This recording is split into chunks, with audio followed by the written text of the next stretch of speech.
Salam sehat Sobat PPDT Keren. Kali ini, kami berada di Kabupaten Pegunungan Arfak, Provinsi Papua Barat, yang selanjutnya kita sebut dengan Kabupaten Pegaf. Jalan menuju Kabupaten Pegaf dapat dilalui dalam dua alur. Yang pertama, melalui distrik Ransiki, Kabupaten Manokwari Selatan, dan jalur kedua melalui distrik Warmare, Kabupaten Manokwari. Perjalanan menuju distrik Anggi kurang lebih 5 jam dengan total 165 km dan medan yang terjal yang hanya dapat dilalui dengan kendaraan double gardan 4x4. Masih banyak terdapat ruas jalan yang terpotong oleh sungai tanpa jembatan, sehingga saat hujan deras, kendaraan terpaksa harus menunggu sampai surut.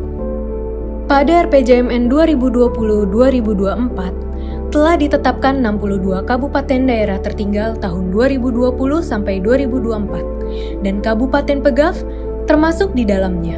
Kabupaten ini merupakan daerah otonomi baru yang baru mekar dari Kabupaten Manokwari pada tahun 2012 sehingga menjadikan Kabupaten Pegaf baru masuk daerah dengan kriteria daerah tertinggal. Sobat PPDT Keren, ada beberapa kriteria yang menyebabkan Kabupaten Pegaf masuk dalam kategori daerah tertinggal. Pertama, rendahnya nilai indeks sarana prasarana di mana belum terpenuhinya fasilitas kesehatan dan tenaga medis, dan juga masih minimnya fasilitas pendukung perekonomian yang tidak memadai. Kedua, buruknya nilai indeks aksesibilitas pada indikator persentasi jalan dengan permukaan aspal atau beton, yaitu sekitar 14%. Termasuk minimnya penghubung antar ruas jalan. Ketiga, indeks perekonomian masyarakat yang masih sangat rendah dengan nilai PDRB per kapita tahun 2020 adalah 217.807,77. Angka tersebut adalah nilai paling rendah di Papua Barat. Dan terakhir, buruknya nilai indeks sumber daya manusia yang disebabkan karena rendahnya angka jumlah balita yang diberikan imunisasi. Beginilah kondisi pasar Anggi di mana mama-mama pedagang menjajakan sayur, buah, dan umbi-umbian hasil kebun sendiri. Bangunan pasar sudah berdiri di lokasi ini, namun mama lebih memilih menggelar dagangan beralaskan tanah sehingga bangunan pasar yang dibangun oleh pemerintah daerah tidak terpakai. Inilah salah satu sekolah yang berada di kota Anggi dan potret kesahajaan anak sekolah di Pegaf.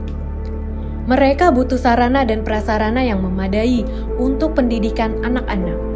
Kabupaten Pegaf yang baru berdiri pada tahun 2012 ini masih sangat membutuhkan berbagai macam pembangunan. Akses pertama pasti jalan. Nah, kita berbicara jalan ini pasti yang jalan utama ini ada jalan strategi nasional dan yang kita perjuangkan itu harus jalan ini harus menghubungkan jalan Trans Papua. Berbicara untuk telekomunikasi.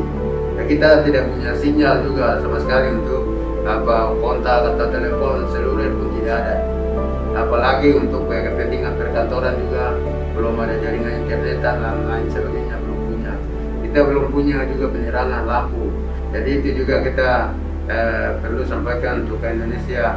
Terang ini juga harus masuk. Saya berharap mari rasa keadilan, mari kita bagi pembangunan ini merata sampai ke Kabupaten Arfak. Terus orang Papua juga Indonesia kan? Betul, orang Papua Indonesia. Dan sampai kapanpun kita tetap Indonesia.